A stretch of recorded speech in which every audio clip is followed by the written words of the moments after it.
Welcome everyone to the third virtual event in our 2020-2021 History Talks speaker series. My name's Albert McConaughey. I'm the educator and museum assistant for the Lacey Museum. Today I'd like to begin with a land acknowledgement. The museum is on the traditional territories of the Coast Salish people, specifically the Nisqually and the Squaxin Island peoples. Lacey and the South Puget Sound region are encompassed by the Treaty of Medicine Creek, signed under duress in 1854. We respect and affirm tribal sovereignty, and as part of the City of Lacey, we work with the Nisqually and Squaxin Island tribes in government-to-government partnership. Before we begin the program, I'd like to share a variety of museum news. I know people are wondering when the museum is going to be open.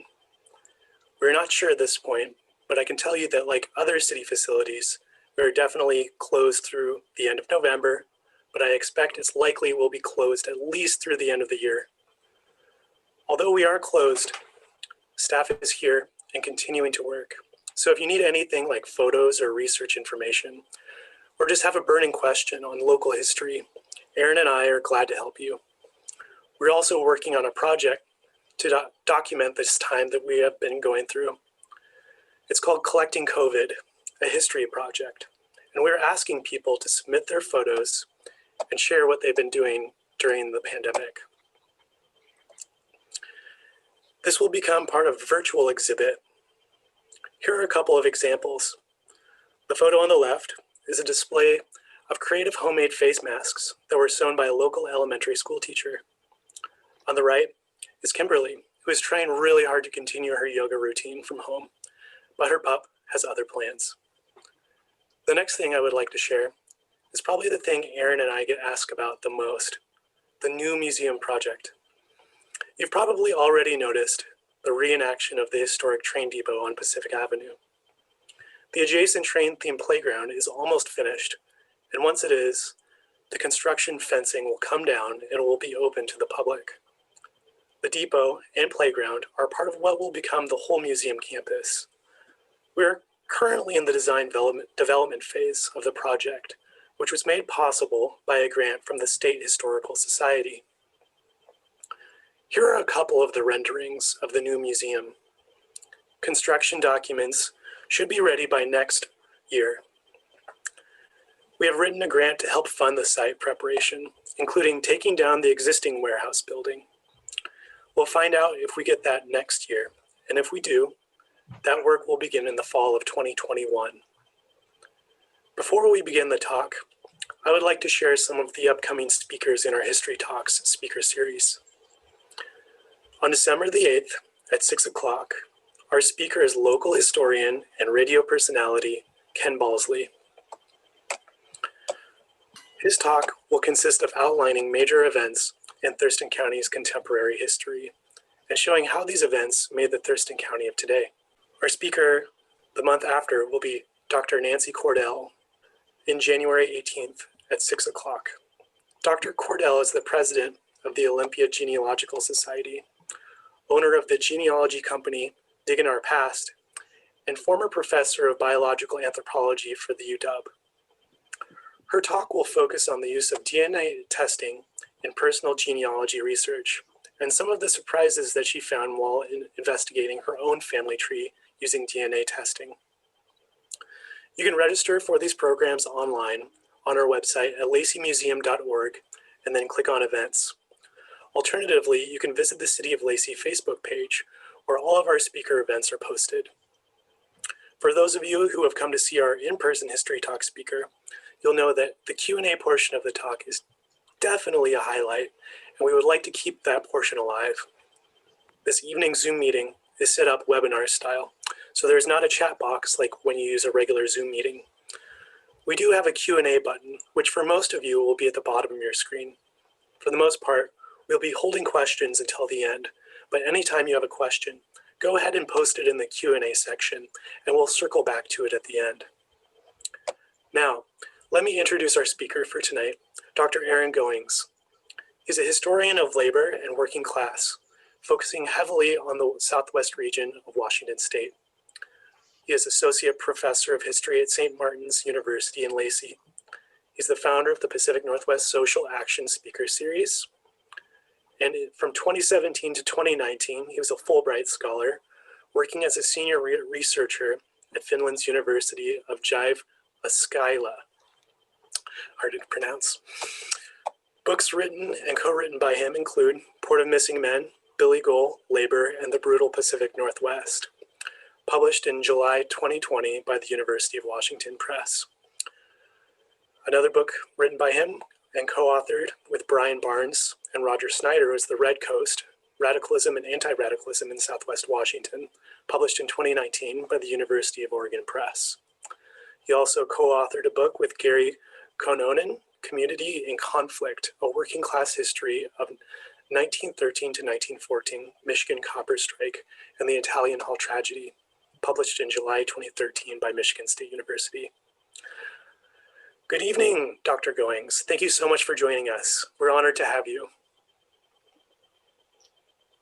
Yes, thank you very much, Albert, and thanks to everyone who's here, and thanks as well, of course, to the city of Lacey and everyone associated with Lacey and Lacey history.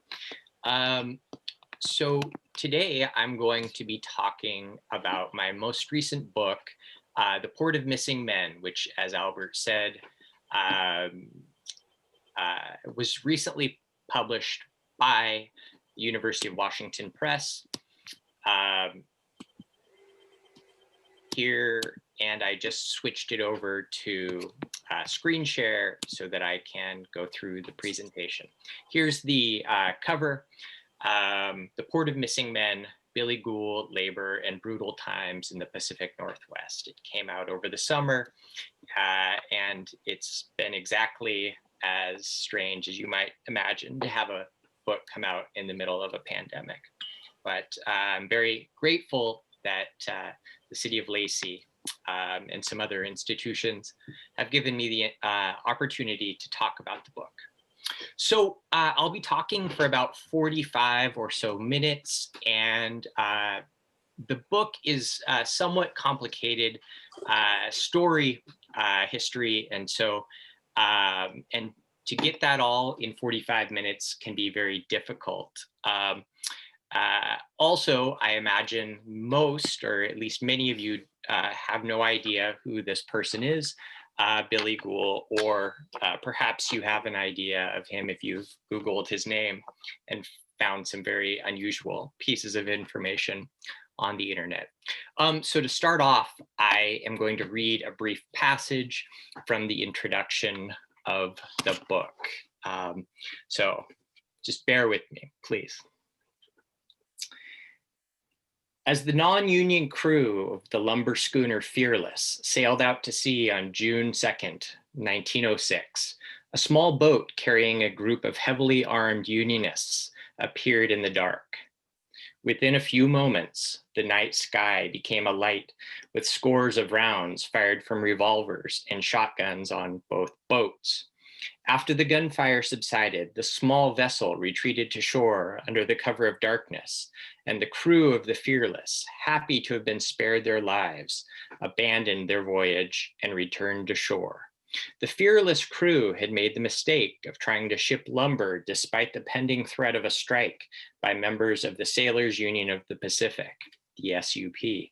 Their voyage began in Aberdeen, Washington, one of the West Coast maritime workers' strongholds and home of SUP agent William Gohl, whose ferocious militancy would gain him fame and notoriety throughout the West. Gohl settled in the Grays Harbor area in 1903. He became the agent for the Aberdeen local of the SUP in July 1903, amid the rapid expansion of both the regional labor movement and the rich lumber trade that by the first decade of the 20th century had become the most prolific on the globe. Gohl brought with him years of experience as an itinerant wage laborer, just like millions of other men and women during the early 20th century, North American West. And like many other workers, he used this experience to fashion strategies and tactics to battle against saloon owners and boarding house keepers, all widely considered to be by workers to be parasites. Within a few years of his arrival on the harbor, Gould established himself as one of the most prominent regional trade unionists. Along with his fellow maritime workers, he created a fiercely militant labor movement, one capable of shutting down the region's lumber trade. Gould has been the subject of dozens of short articles. His attraction, however, has nothing to do with Gould's labor or community activism. Instead, it is morbid curiosity about, quote, the Madman of Aberdeen, the Ghoul of Grays Harbor, and the man who launched 100 murders, as he is labeled in some of those titles about him. The popular travel book, Weird Washington, devotes 2 pages to Gould and uses his life to, quote, explain, end quote, why Grays Harbor has such a violent past. One of the only eateries in Aberdeen that has survived the decline of the lumber industry is named Billy's after Gould. And in 1969, local historian Ann Cotton wrote that Gould is, quote, Aberdeen's only first-rate tourist attraction. During Gould's 7 years in Aberdeen, scores of working men were found dead, floating in the Chehalis and Wishkah rivers. This floater fleet, as the bodies became known, worried local workers unaware of the cause or causes of this spate of deaths, and elites facing the public relations nightmare of having their town known for this.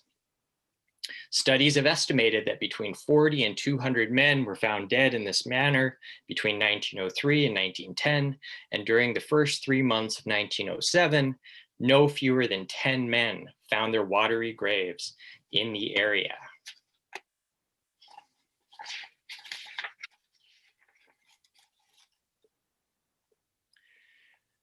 The stories presented in writings about Gould do not hold up to scrutiny. Over and over, misrepresentations are presented as fact, fiction as truth. To be clear, the overarching tale of the Ghoul of Grays Harbor is fiction. It is sheer myth that holds that he murdered anywhere from 40 to 200 men, thus making him one of the most prolific serial killers in US history. He did not. The state convicted Gould of first-degree murder for the death of Charles Hadberg, and for this crime alone. The jury reached this verdict even after the man who pulled the trigger on the firearm killing Hadberg, sailor John Klingenberg, admitted to the crime after being drugged, kidnapped, and otherwise mistreated before and during the interrogation that produced his confession. As to the claim that Gould murdered scores of other men, this is based on pure conjecture and contradicted by many facts. Gould was at the vanguard of efforts to remove, quote, fall traps from saloons, which he accused saloon keepers of using to drop drunk or drugged men into the Wishkah and Chehalis rivers after stealing their money. This was the method that writers on Gould have supposed he used to kill his victims. Gould also fought to have streetlights installed along the riverbanks, a measure he correctly assumed would make the city safer. Furthermore, public records state that most of the floaters found during Gould's life on the harbor resulted from unsafe living and working conditions. Most importantly, sailors' union members comprised a high percentage of the floater fleet, and Gould was dedicated these men, whom he called comrades. He treasured their camaraderie, and they idolized his courage and militancy, as demonstrated in the many elected positions he held in the Union.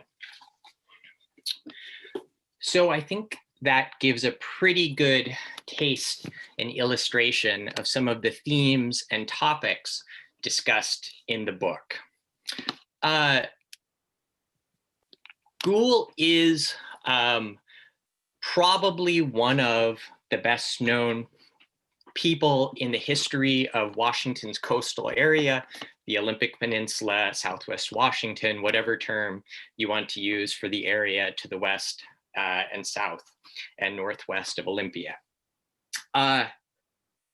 Those who don't know Ghoul, I would encourage you, perhaps, if you're ready for it, to just do an internet search for his name. This is a small sampling of some of the pieces written and otherwise produced about him. There's dozens, perhaps hundreds of short articles written about Ghoul. The recent surge in the number of true crime podcasts has, unsurprisingly, produced some unusual pieces about Billy Gohl. So I'm going to be talking about Aberdeen, Washington, Grays Harbor County. So Aberdeen is the largest city in Grays Harbor County. Also, it's a little bit about its sister city to the west, Hoquiam. I'm in Tacoma. I imagine many of you are in Thurston County, and of course, Grays Harbor is directly to the west of the county you're in. I don't know how much time any of you have spent on the harbor, which is how I'll be referring to activities going on in Grays Harbor. On the harbor. But during the early 20th century, all the way up until the 1930s, Grays Harbor was a center of the world's lumber industry, of the nation's lumber industry. It routinely led the world as the world's largest lumber port. Thousands of working men worked in logging camps and lumber and shingle mills during the first several decades of the 20th century. And it was, lumber was easily the largest industry in the area. Grays Harbor today, and Aberdeen and Hoquiam in particular, are probably not exactly known for their radical politics or even their labor politics. But in the early 20th century, Grays Harbor had along with Seattle, along with King County, the most densely unionized workforce in the state, with dozens, upwards of 50 trade unions organized at one time. Grays Harbor also had a massive radical labor movement with the Industrial Workers of the World, or the Wobblies, radical union at times having more than 1,000 members, often hundreds of Finnish American workers. The Socialist Party and later the Communist Party had large followings. The Socialists elected several city council members. So this is an area that is really has a rich working class and labor history of socialism and of progressivism dating back more than a century. It's also my hometown is Aberdeen. I even went to Grays Harbor College some years ago. During this early 20th century period that I've been talking about, I'll be especially talking about the first decade of the 20th century. Probably the most important, powerful, popular, and militant working class leader in the area was a man by the name of William Billy Gohl. And a lot has been written about Gohl, including by some of the really best known journalists in Pacific Northwest history. Murray Morgan had this to say about Gohl. These anonymous dead men, culled from the hordes of migrant laborers who had flocked to Grays Harbor to cut trees, came to be known as the floater fleet. Billy Gohl was credited with launching most of them. If he was responsible for even half of the floaters found in the harbor during his day, Gohl was America's most prolific murderer. Over a 10-year period, the fleet numbered 124. Another early 20th century, another well-known Pacific Northwest journalist, a man named Ed Van Sickle, had this to say about Gohl in his one of his books about Grays Harbor. Billy Gohl was the scourge of the waterfront, the torment of lumbermen, and an affliction of shipmasters and ship owners. Because he could do so much mischief with but little more than a wave of his hand and a few threatening axe handles, Gould tied up shipping, delayed sailings, fouled up provisioning, caused lawsuits over late lumber deliveries, roused the saloons, intimidated pimps and gamblers, cut the whores, and generally did pretty well for his finances and his egomania. And already he was on his way to becoming a terrifying criminal, the murderer of many men. Now, as I've been working on this book off and on for 2 decades, really, I started when I was an undergraduate and worked on it very heavily over the last 5 years, including when I was in Finland earlier this decade a couple of times. I've talked to many people about this story and detailed some of the unusual pieces of information about Billy Gohl, this story that I call the myth of the Ghoul of Grays Harbor.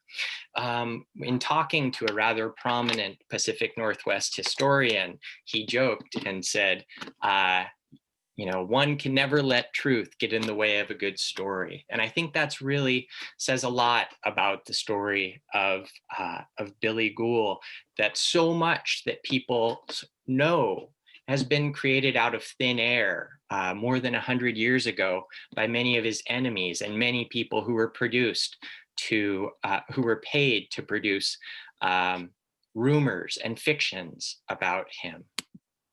So what is this good story that is often not rooted in fact? Around the turn of the 20th century, Gohl moved from the Bay Area in California to Alaska. There, he killed his partner and then returned to San Francisco and to the Merchant Marine. He later moved to Aberdeen in 1902 or 1903, really settles there by 1903. Chooses this area, this small but growing town of Aberdeen, to launch his murderous spree. Then in the spring of 1906, 1907, dozens of young men are found floating in the waters of Grays Harbor. These are often known as the floater fleet by the press. Aided by a private detective, a term that writers about Gohl often use, the term private detective, I'll get into that a little bit later. The Aberdeen Police Department investigates Gohl and determine he murdered 2 men in late 1909. Rumors of Gohl that he is responsible for all these murders circulate in Grays Harbor. In February 1910, a floater thought to be the body of one of Gohl's friends, a man named Charles Hadberg, is found in Grays Harbor. And the police, armed with information provided by that quote, private detective, arrest Gohl, put him in jail, eventually charge him with murder. On the day that he is put in jail, and for the next several months, every local and regional newspaper began attributing every imaginable crime, from theft to cannibalism, to Billy Gohl. There were no accusations, no rumors that would not make it into the pages of the Aberdeen Daily World, the Aberdeen Herald, the Hoquiam Washingtonian, and from there, both regional in Seattle and Portland, and even national newspapers began to pick up this story, again, repeating these stories that came from not so credible sources attacking Gohl for these murders. Again, he was arrested for one murder or perhaps 2 murders. Eventually, he would be charged and convicted with 1. In May 1910, Gohl is convicted of first-degree murder, again for one murder. He's sentenced to life in prison. He's shipped off to Walla Walla. In 1923, after spending more than a dozen years alongside hundreds of other working class people, heavily immigrant working class people, often doing very hard labor, Gohl is declared insane, shipped off to Eastern State Hospital, still in Eastern Washington. 1927, he dies in that hospital. Now, this story that Gohl is responsible for dozens or even more than 100 murders is rather seductive in its simplicity. It's a very nice, neat story, a way to attribute years of violent deaths, waves of violence that swept over the harbor, a nice, simple story to attribute it all to a single man. Unfortunately, that's nonsense. It's a myth. The true story of William Billy Gohl, as I outlined in when I was reading the pages of the book, is the story of a working class man who had lived many years as an itinerant laborer, a migratory worker, and who was very much dedicated to the struggle of his coworkers, of his fellow workers, of other maritime workers. And so I wrote this book to tell the story of Billy Gohl, yes, without relying on distortions, silly caricatures, rumors, to understand his life, his work, and his struggles. But it is, as you can perhaps imagine, very difficult to write a book-length academic book for a university press about a working class person who spent so much of his life as an itinerant worker and later spent the last several years of his life behind bars. So this book is also a social and labor history of Aberdeen and Grays Harbor. In fact, I use Billy Gohl really as a lens into studying the social history and the working class history of Grays Harbor. And what I found in those decades or those many years of studying the area and Gohl is that as my book's title uses the word brutal times. And in fact, many workers, including sailors, longshoremen, lumber mill workers, and loggers and other workers of this time who Gohl associated with, lived extremely brutal lives. And the union that Gohl was so responsible for was the main institution that workers had to fight back against this violence, against this exploitation, against this oppression. Just quick background, Gohl, again, is the Aberdeen agent of the Sailors Union of the Pacific. By 1903, he had been a member of the union long before that. He was elected by the entire membership of the Sailors Union, which was a several thousand strong union. Even though he was a local agent, he was elected by the entire membership. The union represented working class migratory sailors, and in the Northwest, they primarily worked the lumber trade, and there were several locals all the way from San Diego to Bellingham.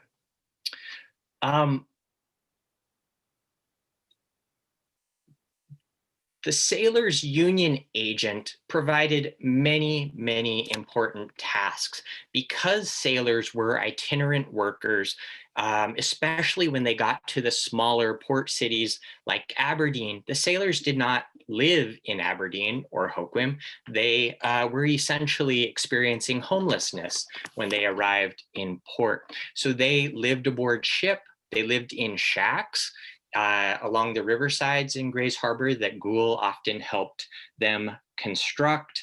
And they really had no friends and no allies when they arrived in port. They spent much of their time in drinking in the local saloons, and Aberdeen and Hoquiam had dozens of saloons prior to statewide prohibition during the 1910s and then onward into the 20s.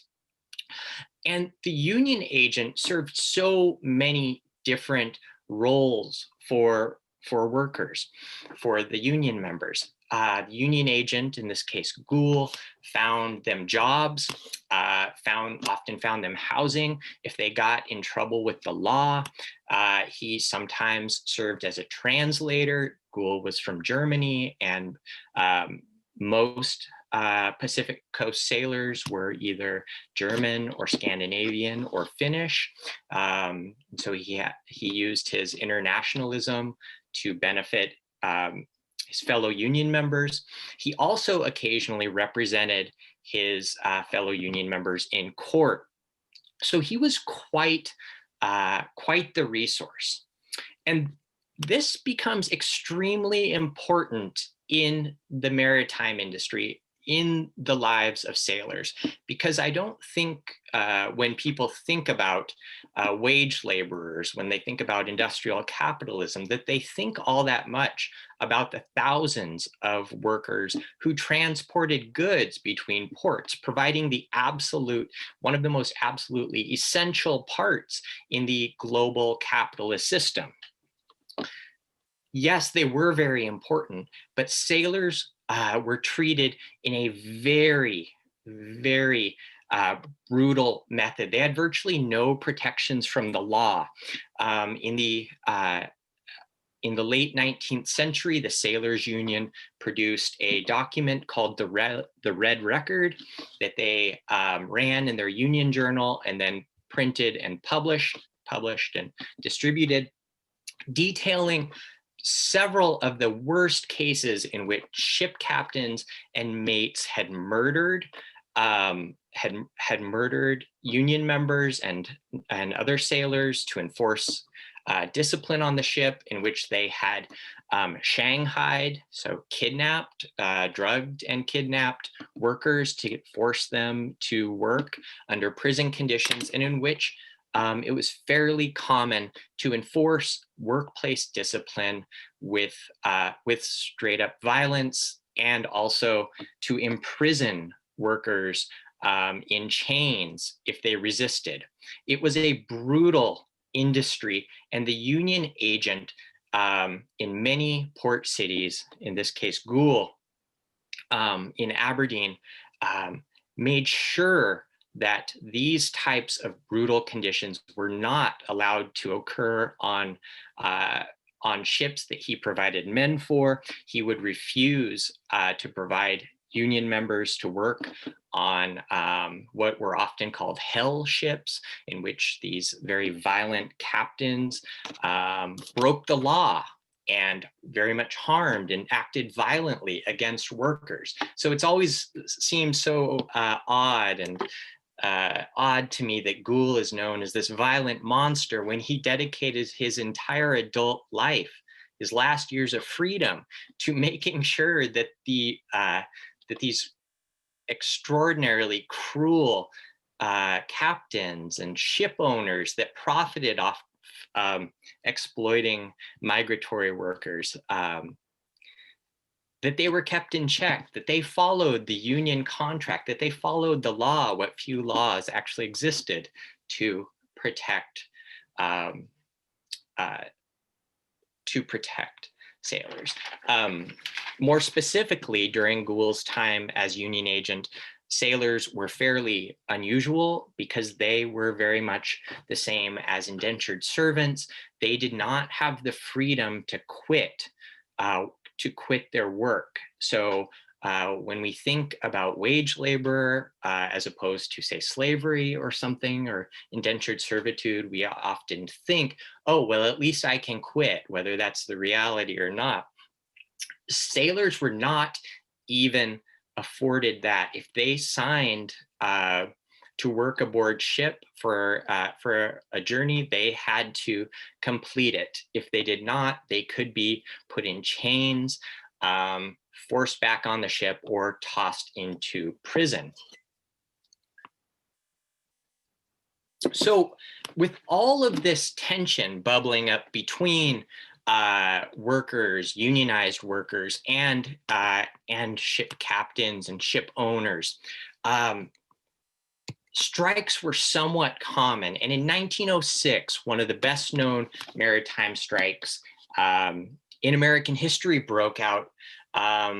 It really stems from the San Francisco earthquake and fire of 1906, and in which the city, much of the city is destroyed, the West's largest city. At that point, people in San Francisco, of course, needed building materials. And where do you have a lot of wood building materials? Well, up here in the Pacific Northwest, yes, the Puget Sound, but also the Olympic Peninsula, and the largest port in that area, of course, is the Port of Grays Harbor, Aberdeen, and Hoquiam. Unfortunately for wage laborers, although there was this massive need for building materials, the lumber companies, many ship owners had no intention of sharing this flood of profits. And so many wage laborers, including longshoremen, including sailors, watched the cost of living on the West Coast just skyrocket. And yet they were not given pay raises at all. So in the middle of 1906, sailors up and down the West Coast declare a coastwise strike. In some places like Grays Harbor, like San Pedro in California, the longshoremen walked out alongside the sailors. So you had an entire maritime transport industry on strike. To break the strike, if you know anything about labor history, I'm sure you know this story. The local police department swore in deputies, many of whom were imported strikebreakers who carried guns and attacked workers, and who tried to break the strike by putting scabs on ships, including sometimes by drugging and shanghaiing unsuspecting workers. Well, to keep to win the strike, and to keep people away from crossing the picket lines, Gohl led Unionists in armed patrols of the city. Often dozens or even hundreds of labor unionists patrolled the cities, attacking deputies and fighting back against a violent strikebreaker. So it's very much this violent, this very militant conflict. And this happened all throughout up and down the coast. In Aberdeen, strikebreakers murdered a unionist, and then also killed so they killed a striking union member, but then also shot a union bartender who tried to intervene. But these types of violent episodes occurred up and down the Pacific coast during the strike. Arrests were very, very common, and this was, again, a very important part of early 20th century labor history. And sailors were perfectly willing to use violence, to use militancy, to destroy property, to commit acts of sabotage in order to win the strike, knowing that they otherwise would have their union broken and would certainly not get their cut of the profits from the reconstruction efforts of San Francisco. In fact, the president of the Sailors Union, Andrew Furuseth, had this very famous saying about sailors unionists and the law and their willingness to break the law in the cause of labor, in the cause of solidarity. Quote, "You can put me in jail, but you cannot give me narrower quarters than as a seaman I have always had. You cannot give me coarser food than I have always eaten. You cannot make me lonelier than I have always been. Well, in part because of Gohl and other Unionists' willingness to fight to keep the waterfront a unionized space and to keep the ships unionized, the Sailors Union won. They won many of their demands, including the wage increase. Gohl, during the strike, was arrested several times. He ends up being convicted of leading an armed band of men against a scab ship. He is given a massive fine that is paid by his union. As a result, as you can probably guess, of this, because of his leadership in the strike, because of his willingness to go to jail time and time again, because of his real courage in the face of armed strikebreakers and bosses who he often faced off against, Gohl became a rising star in the union. He is shortly after the strike, he founds something like a quasi-industrial union, a federation of all of the waterfront unions, including the Teamsters, the longshoremen, the shingle weavers, several hundred members. He founds it and is the first president. He's later elected president of the Labor Council, meaning that thousands of local workers voted for him. He lobbies at the state legislature. He engages in a series of legal battles with ship owners. He just, ship owners sometimes refuse to pay workers, especially after shipwrecks, Gohl would sue them. Gohl would find lawyers to represent the union and unpaid workers. But he also gets involved with politics. And in his view, this is really what kind of turns so much of the area's population against him, the elites, the bosses and newspaper leaders. He leads the effort to keep the county seat and the county courthouse in Montesano. Those of you who know Grays Harbor know that although Aberdeen and Hoquiam are much larger cities, Montesano has been the county seat and it has this magnificent courthouse. Well, many people in Aberdeen and Hoquiam wanted to move the courthouse to an area between Aberdeen and Hoquiam. They knew full well, and I believe this is true, that Aberdeen and Hoquiam would be better off if it was the county seat today. There would be people with money, around the area, lawyers and the like, to this day. But 114 years ago, all of the rich members of society in Aberdeen and Hoquiam, all of the newspaper editors, many local elites, the Republican Party that dominated the area, really pushed to have the courthouse moved to Aberdeen and Hoquiam.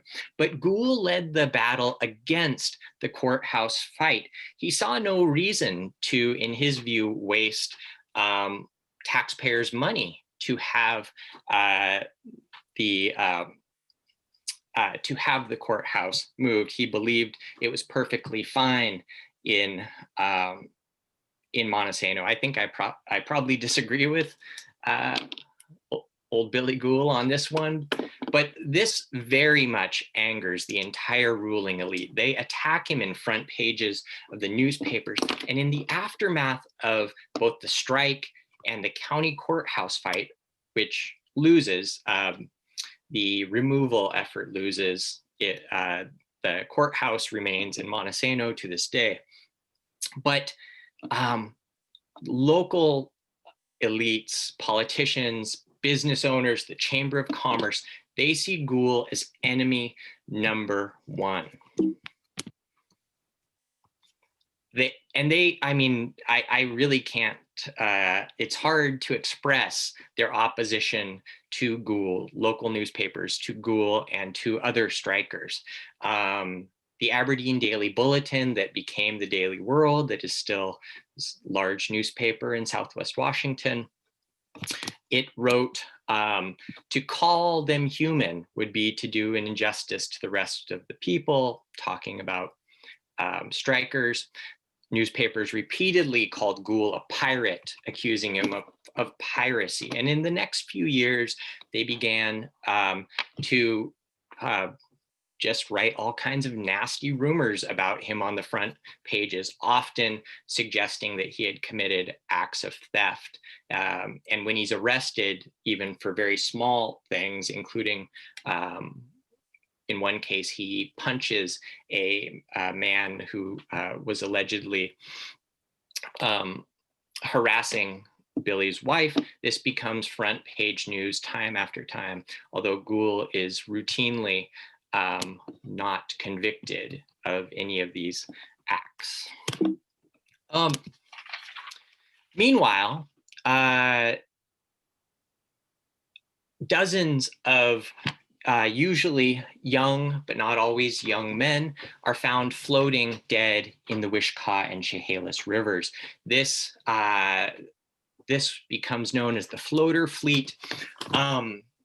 And especially in 1906, 1907, there are dozens of these people found dead. They're almost entirely working class men, and a disproportionate share are maritime workers, sailors, and longshoremen, especially members of the Sailors Union, Ghoul's comrades, the ones who elected him time and time again.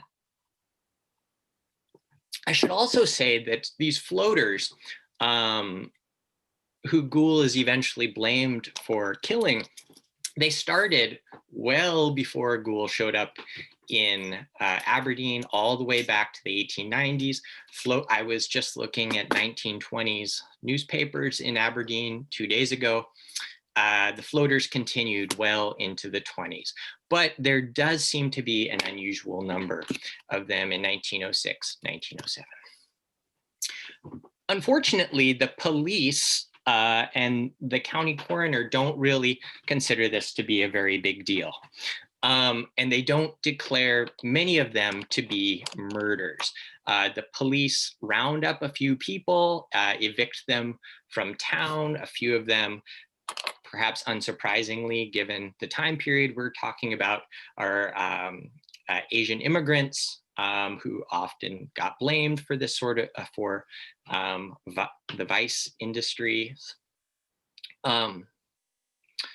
And the county coroner determined that nearly all of these deaths are the result of industrial accidents that in Grays Harbor, a lumber industry, were very common, or that drunks had fallen in and died in the rivers, or they made no determination about the deaths. They did not say very many of them were murders. But those who had always seen Ghoul as enemy number one had other ideas. They form a citizens committee, an organization of elite locals, mostly bosses and Republican politicians, to get rid of Ghoul. That is its express purpose. And they choose the name Citizens Committee for important reasons. Citizens committees were formed throughout the American West and other places as anti-union institutions all across the American West. Dozens of them were formed in Colorado to fight the Western Federation of Miners, and they were frequently turned into vigilante organizations. In 1911 and 1912, in both Aberdeen and Hoquiam, citizens committees are created by some of these guys, William J. Patterson on one side there, a banker, E.B. Benn, the mayor. They are formed as vigilante organizations to attack strikers, to attack radical workers, to beat, to evict people from town. But in 1909, the Citizens Committee determines to get rid of Gohl, and they reach out to a labor spy firm, a firm that has as one of its primary goals infiltrating unions, spying on union members and radicals, and having them removed, often creating false stories, producing false stories to have working class activists removed from activity. The most famous of these labor spy firms are, of course, the Pinkertons. The Thiel agency is just as active as the Pinkertons in the West, and Aberdeen's elites turned to the Thiel detective agency to get rid of Gohl. Meanwhile, Gohl doesn't really have time to be screwing around. His comrades, his fellow workers are dying at really unfortunate rates. He calls for action. He goes to the city council of Aberdeen and Hoquiam and demands that the waterfronts are made more safe. He asks the police to close down these dive bars. I know we might think dive bars are cool, or maybe they were cool before COVID, but he wants them to be more closely regulated. Gohl eventually becomes something of a teetotaler near the end of his time on the harbor. And Gohl even works with the Aberdeen Police Department through this Capitol rooming house, which you can see the image there, that his wife, Bessie Gohl, owned and operated. The Gohl family allows police to use the Capitol rooming house to spy on some local saloons where Gohl charged saloon owners and other criminals were attacking working people. This was really troubling to Gohl because every time a member of his union died, he had to, these were people who voted for him, but this is also trouble. He has to arrange for and pay for the funeral. He often spoke at the funerals. He has to find the next of kin and provide union benefits to them. And he's very much active in trying to make the harbor safer during his last few years. Now, I've spoken quite a while here.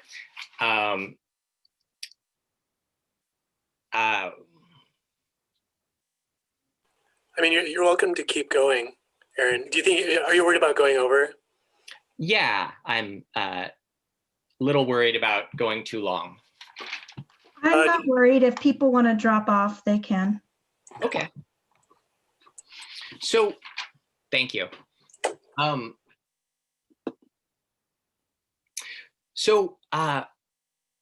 Much of what I've just been talking about for the last, 45 minutes or hour or so, none of that, or very little of that story, will appear in these short tales about Gohl. Instead, nearly all of the material that's been written on Gohl before my book looks at this short period of time in 1910, after Gohl is arrested, put in jail, transferred to the county jail in Montesano, put on trial, charged. And nearly everything that's written about him focuses on that, because that, with Gohl behind bars, is when all these local and regional newspapers began running really sensational headlines, really sensational stories about Gohl, again, attributing every possible crime that's happened in the area in the last several years to this one man. They began to the local newspapers, usually relying on labor spies as their sources, begin to use terminology like Gohl and his gang to talk about him and his fellow Unionists. Now, I don't want to give away the whole story, so I'll quickly summarize the last little bit. In early 1910, Gohl is arrested after a body thought to be Charles Hadberg, one of Gohl's best friends who had lived with him, is found in the water, dead, another floater. Gohl's arrested, put on trial for the murder of Hadberg. There's another person who Gohl is thought to have killed. He's never that body of, again, one of Gohl's really good friends, John Hoffman. Rumors are circulating that Gohl has killed this guy as well. The body was never found. No one's ever charged with that death. We don't know if that person's dead or not. I suppose at this point, it's 110 years later, they're probably dead. But Gohl is eventually convicted of murder, and although there are a lot of witnesses who testify against Gohl, the case really hinges on two people. The first, a man named Paddy McHugh, who was a labor spy hired and brought to the harbor to produce evidence against Gohl. Again, this doesn't really make sense unless you know this history of labor spies conspiring to get rid of labor unionists and radicals. The other person who testifies and provides really important testimony is this sailor, another one of Gohl's good friends named John Klingenberg, who testifies that Gohl had ordered him to murder Hadberg. Now, this is very important evidence, of course, but it's also produced after John Klingenberg had sailed down to Mexico. And he tries to leave the ship. He tries to quit work. When he tries to quit work, he is drugged and kidnapped by the ship captain, brought all the way back to Grays Harbor. He is then interrogated by private citizens before, of course, he's given access to a lawyer. He's not even initially interrogated by police. He later testifies in court against Gohl, but then Klingenberg is himself put on trial and convicted for that same murder. Klingenberg did, of course, admit to killing Hadberg.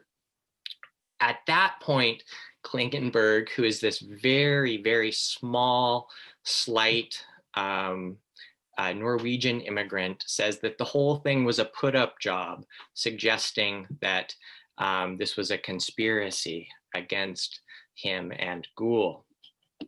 So I just wanted to give the listeners a taste of this story about this man, Billy Gohl, who had devoted his whole life to protecting working people and who is now famous in an odd twist for having allegedly murdered so many of them. You can, if you'd like to read more, or if you'd like to read about this, my new book, The Port of Missing Men, is available from the University of Washington Press. You can, of course, also buy it, and I would mention you can buy it through Orca Books, which is, of course, a worker-run co-op, or Powell's Books in Portland, another one to highlight because the workers at Powell's are members of the International Longshore and Warehouse Union.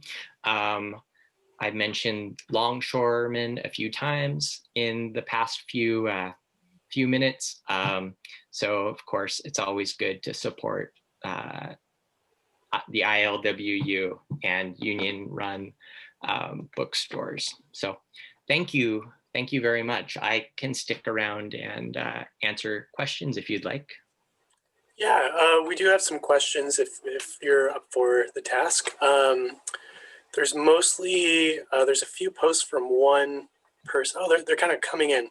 Okay, so the first one is from Cynthia Pratt, and it says, history seems to implicate erroneously union workers, especially Gohl, as murderers and violence. Today, unions seem to be weakening due to right-to-work legislation. Do you think that because of work being impacted by that legislation and the pandemic, that unions would become more active, including protesting now, and as a consequence implicated with violence at protests, even though laborers may not be the cause? Wow, that's a good question. Thank you. And there's a lot there. Yeah. So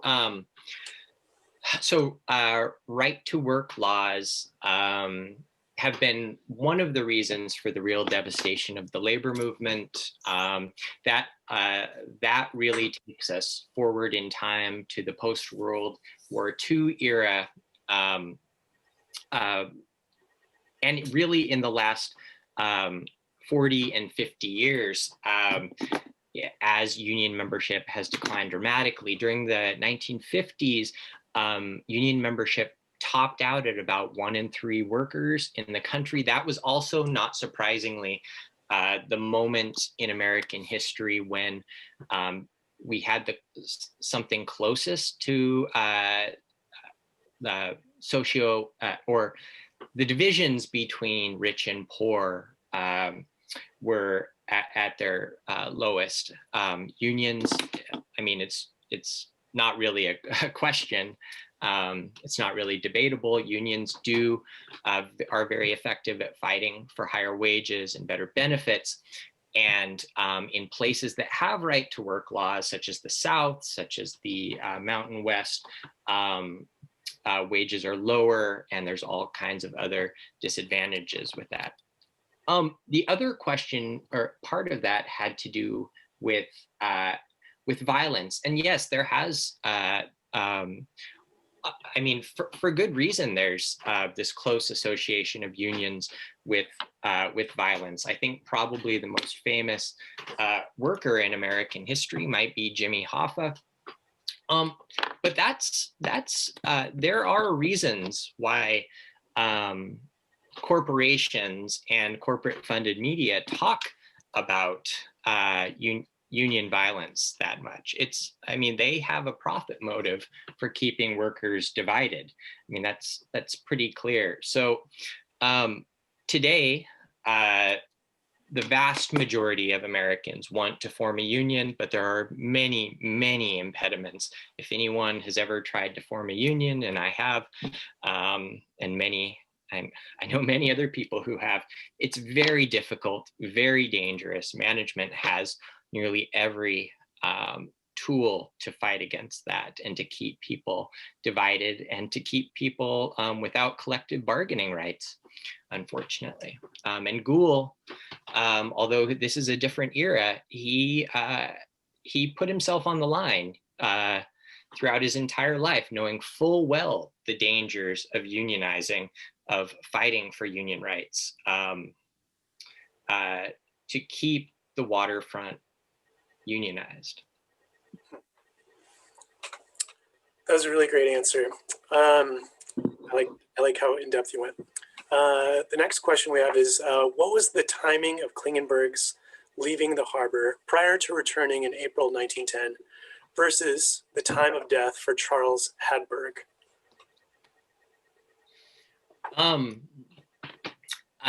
Klingenberg left shortly after the assumed death of Hadberg.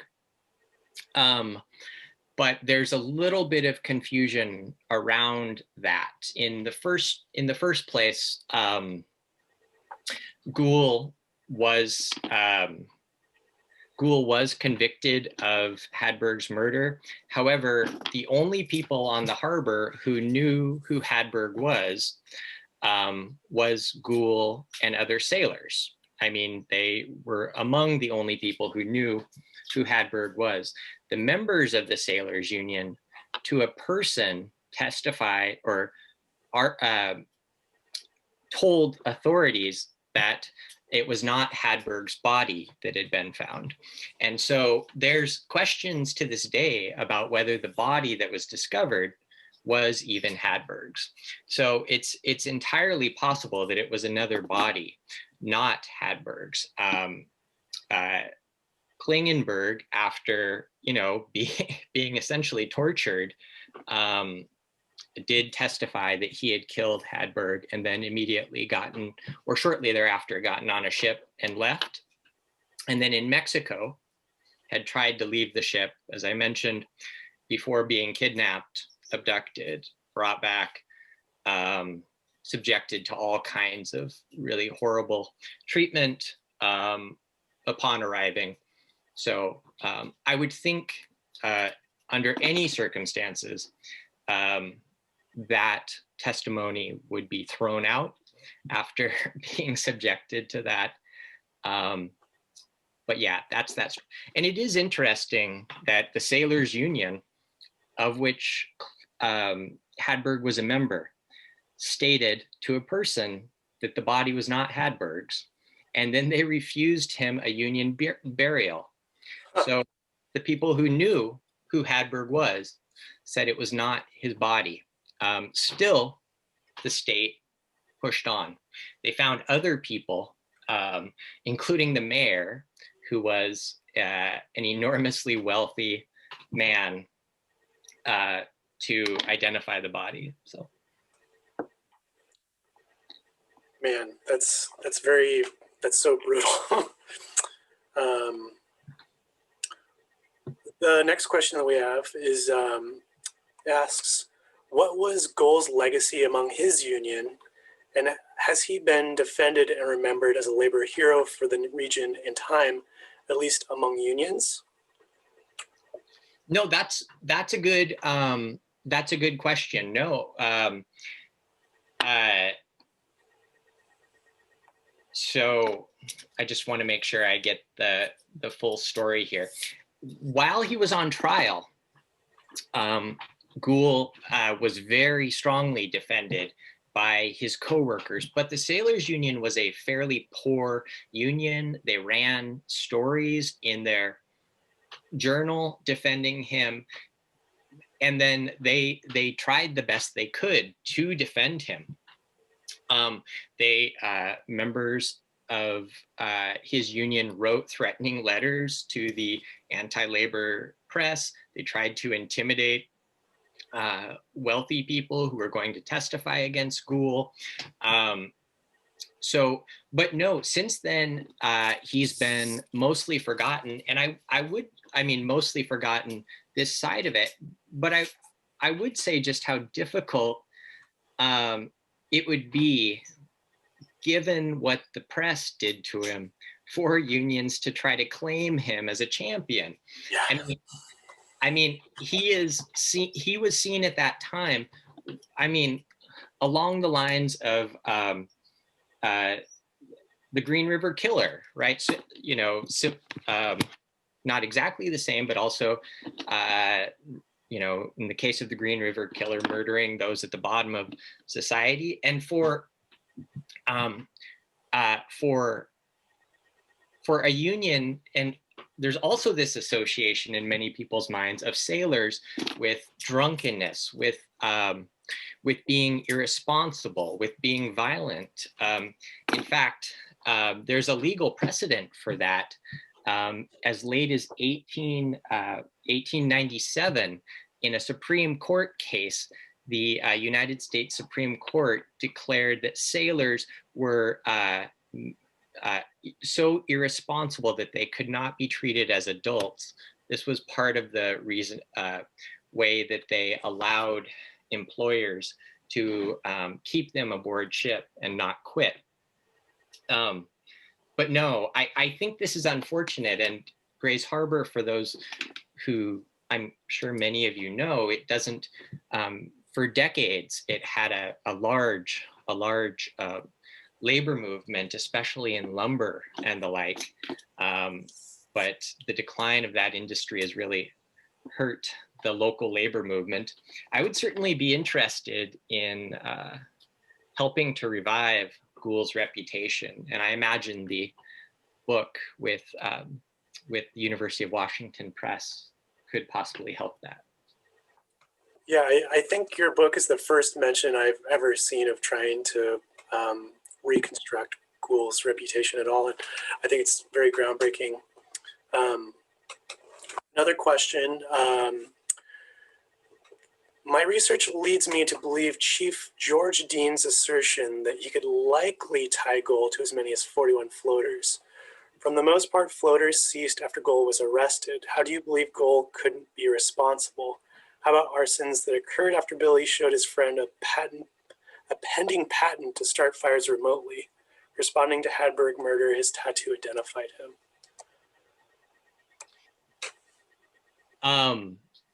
Well, in the first place, I mean, that's simply a lie about the floaters. I mean, they continued constantly all the way through the 1910s and 1920s, or it's simply incorrect.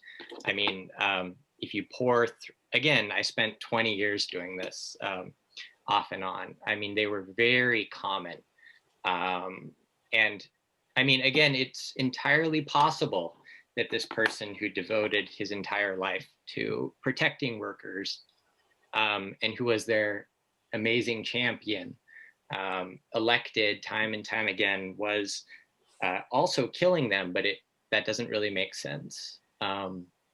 There was a tattoo that had different initials on it than Charles, that didn't have Charles Hadberg's initials on it, but they admitted in court that it had been altered.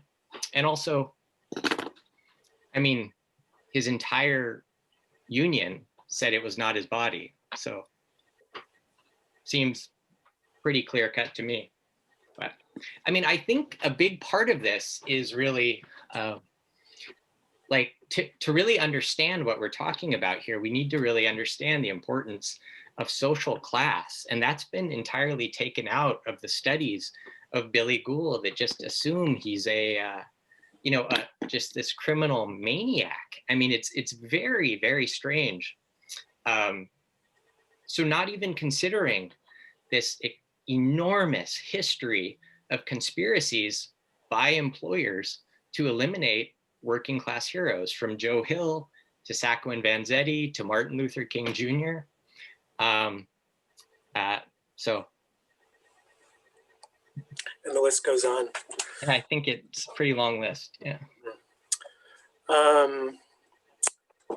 One person asks, what effect did Gohl's conviction have on the Sailors Union?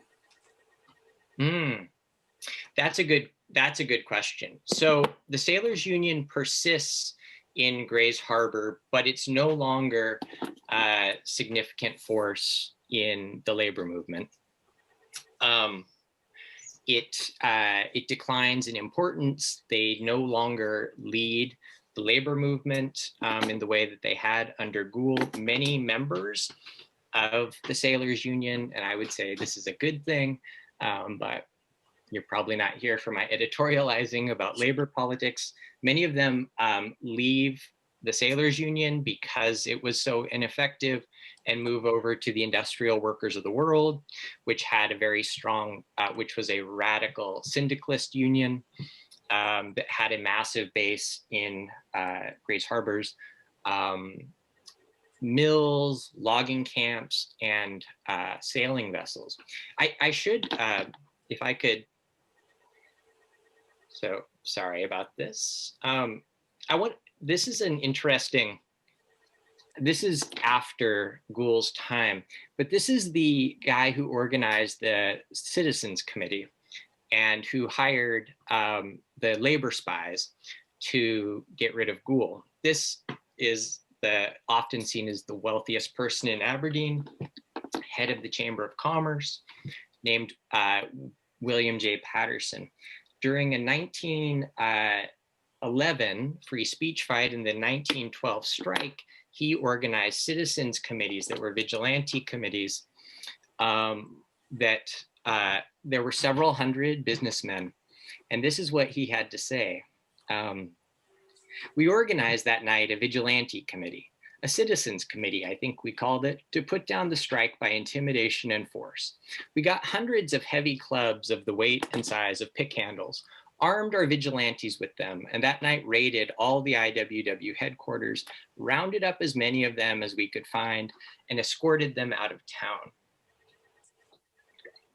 So this is the type of attitude that wealthy elites had toward organized labor, and their actions against organized labor. They would use and did use any means necessary to eliminate militant union members. They were perfectly fine with the docile, passive unions, like the barbers union that didn't do anything, didn't go on strike. But the second, and Gohl, this is very important, that 1906 strike, they shut down the very profitable, really the beating heart of Grays Harbor's and the entire Washington state's economy, right when it was getting its most, when it was really getting its taste of profits out of the regional lumber trade to rebuild San Francisco in this, a very important project. Gohl was a threat. He was absolutely a threat to those who ran society. And they understood where their bread was buttered. They understood what their class interests were.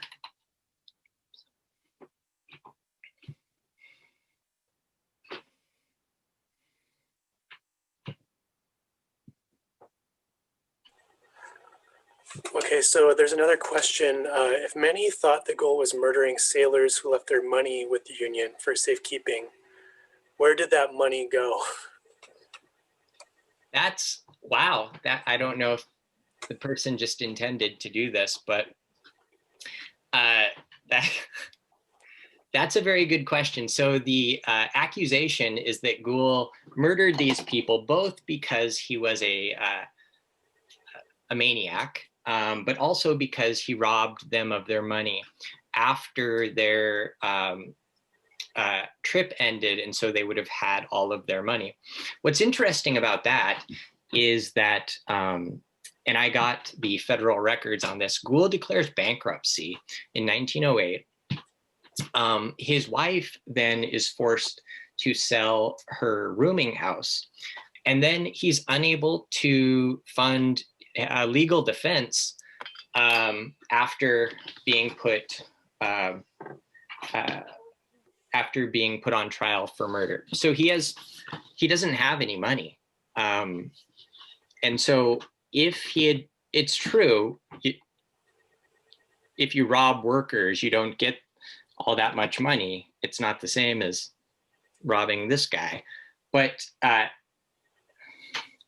I don't know where the money could have possibly went. And that's pretty good evidence that he wasn't doing this, because if he had murdered and robbed 100 people, he'd have quite a bit of money, and he certainly wouldn't be declaring bankruptcy. He certainly wouldn't be forced to sell his wife's business, certainly would be able to afford a lawyer rather than being declared destitute.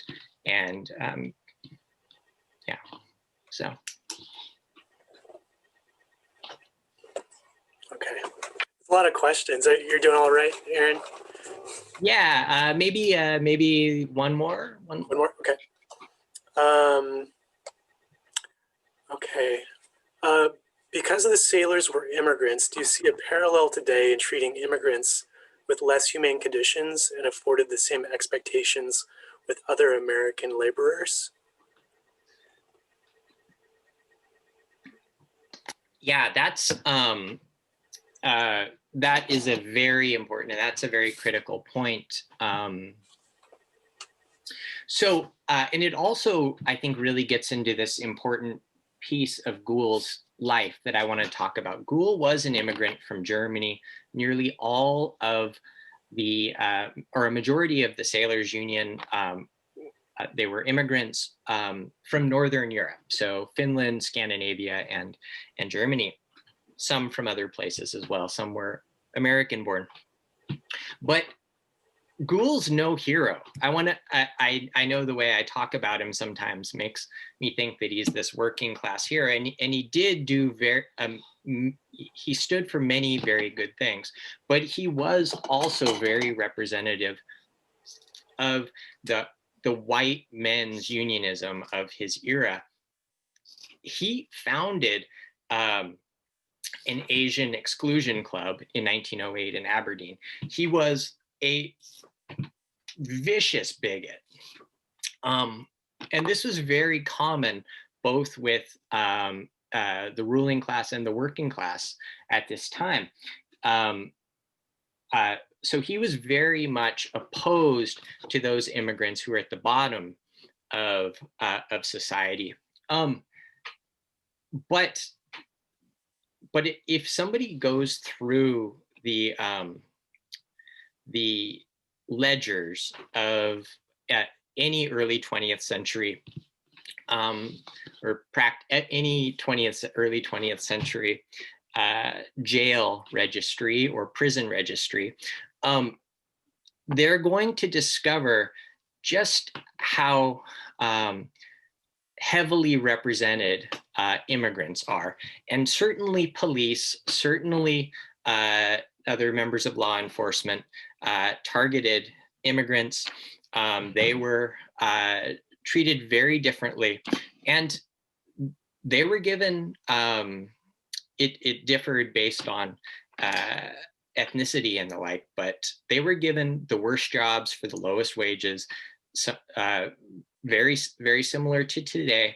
And they weren't treated equally. So Ghoul, as a German immigrant who learned English relatively quickly, he was very much seen as a white person, as were the Norwegians and the Swedes in his union.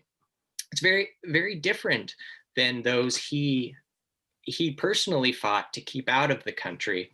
The East Asian, South Asian immigrants who settled on the harbor in large numbers. Well, thanks for coming out, Dr. Aaron Goings. It was a really great presentation. It was like I was glued to the screen. Thank you for taking the time and answering so many questions and giving such a stellar performance for us about your new book and everything. I'm really excited to read it. Thank you. Thanks, Albert. Thank you to the City of Lacey, and I really appreciate getting to talk to you, and have a really good evening, and stay safe, everyone. Okay. Everyone, have a wonderful evening. Good night.